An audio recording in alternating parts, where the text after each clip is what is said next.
Olá pessoal, hoje eu estou com um tema bem legal aqui para vocês, que é o ganho de força via adaptação neural. Eu estou super convidado aqui, o cara que eu admiro muito o trabalho, meu amigo, Dr. Fernando, neurocirurgião. Ele vai me ajudar nesse tema aqui, tá? Bom, a gente tem adaptações do treinamento de força, né? Não aprofundando muito, eu vou falar mais da parte neuromuscular. A gente tem algumas adaptações neurais, como a sincronia intermuscular, intramuscular. A gente tem o aumento das unidades motoras. O que é uma unidade motora? Unidade motora são todas as fibras musculares inervadas por um único neurônio motor.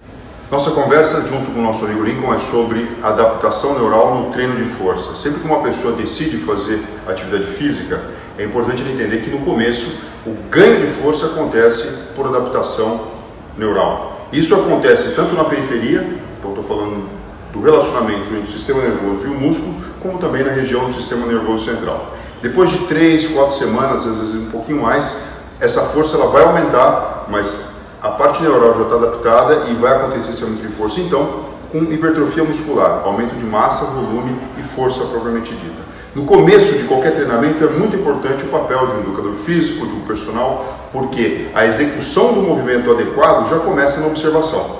Então, quando você vai aprender a fazer um exercício, só de você observar, neurônios da região frontal já começam a disparar, mostrando que você vai poder então realizar o exercício da forma correta. Mas o que é adaptação neural? A adaptação neural é uma série de modificações que acontecem no relacionamento entre o sistema nervoso e o sistema ósseo muscular. Isso acontece tanto dentro do músculo, então seriam adaptações intramusculares, como intermusculares. Por exemplo, quando eu faço a flexão do cotovelo, eu preciso ter uma sincronia adequada de disparo de neurônios para acionar o meu bíceps e ao mesmo tempo relaxar o músculo tríceps. No começo, como essa adaptação não existe de forma adequada, é muito comum você verificar a pessoa tremendo, porque existe um desbalanço entre musculatura agonista e antagonista. Dentro de cada músculo existe pelo menos 2 receptores diferentes de propriocepção e de funcionamento do músculo, que vão sinalizar ao sistema nervoso como as coisas estão indo. Por exemplo, nós temos o fuso muscular, que ele age quando o músculo ele se estende muito ou muito rápido, então ele é ativado para proteger aquela articulação ou aquele músculo. Principalmente em iniciantes, isso acontece muito. A gente tem outro neurônio proprioceptivo importante, que é o órgão tendinoso de Golgi, que fica ali entre o tendão e o músculo. Quando a gente gera uma força muito grande, esse órgão tendinoso de Golgi, ele manda informação para o cérebro e o cérebro manda de volta a informação que aquele músculo deve se relaxar para evitar uma lesão. Com o passar do tempo, quando o aluno ele adquire, ou o atleta ele adquire experiência no treinamento, esses neurônios proprioceptivos eles começam a ser mais inibidos, eles começam a ser menos ativados. Daí você consegue gerar mais força. O corpo ele não entende que vai ter uma lesão, porque ele já entende que aquele músculo, aquela articulação, aquele indivíduo já é treinado. Isso sim é adaptação neural.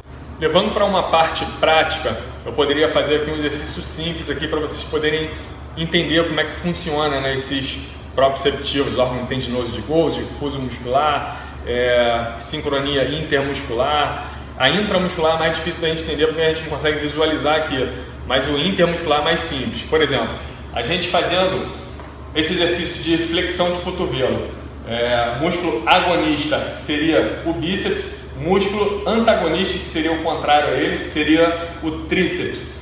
Quando a gente gera uma força muito grande, ao ponto do cérebro entender que vai gerar uma lesão naquela articulação ou naquele músculo, aí sim é ativado o órgão tendinoso de Golgi, que é aquele neurônio proprioceptivo que entende que vai gerar uma lesão, então ele é ativado para aquele músculo se relaxar e não gerar lesão.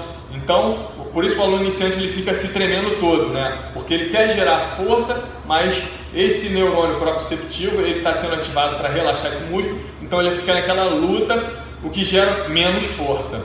Com o passar do tempo, quando ele vai se adaptando, esse proprioceptivo ele vai sendo mais inibido, então o indivíduo consegue gerar mais força.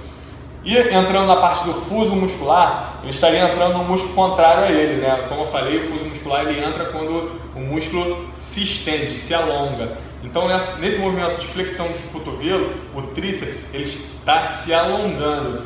né? Então, se o cérebro também entende que vai chegar uma lesão naquele músculo por aquela extensão, ele vai tentar ativar esse fuso muscular para tentar se contrair de novo e voltar ao estado normal. Então realmente fica naquela luta de novo. Então são duas brigas aí, o músculo antagonista e no agonista. Então o aluno iniciante ele fica se tremendo, não conseguindo gerar tanta força. E com o passar do tempo, isso é muito rápido, tá? Em 2, 3 semanas o aluno consegue dobrar de força, porque ele já começa a entrar nessa adaptação neuromuscular, tá? Fala aí, doutor Fernando, espero poder ter contribuído aí com vocês e a gente vai ter mais assunto aí mais para frente, se tratando da parte neuro, porque tem tudo a ver, neuro e treinamento, seja em qualquer tipo de treinamento, seja de força, resistência, explosão, velocidade. Existe o ganho de força muscular quando você faz o treinamento para essa finalidade, mas a força aumenta principalmente às custas de adaptação neural, que são todos esses processos que a gente acabou de conversar. Isso porque o sistema nervoso central ele é plástico, a gente chama de neuroplasticidade, é um processo de aprendizagem normal que acontece em adaptação. Depois disso, existe a hipertrofia muscular, com aumento da célula muscular propriamente dita, com alteração da sua fisiologia, com alteração da sua constituição. E por isso que a força então ela pode ser incrementada até que chega num nível em que tudo isso fica adaptado novamente. O grande papel do educador físico e do personal aqui está em mudar treinos, em justamente sabotar, entre aspas, essa adaptação para que você possa sempre aumentar a sua força, aumentar o seu rendimento e o seu desempenho. Valeu, Lincoln!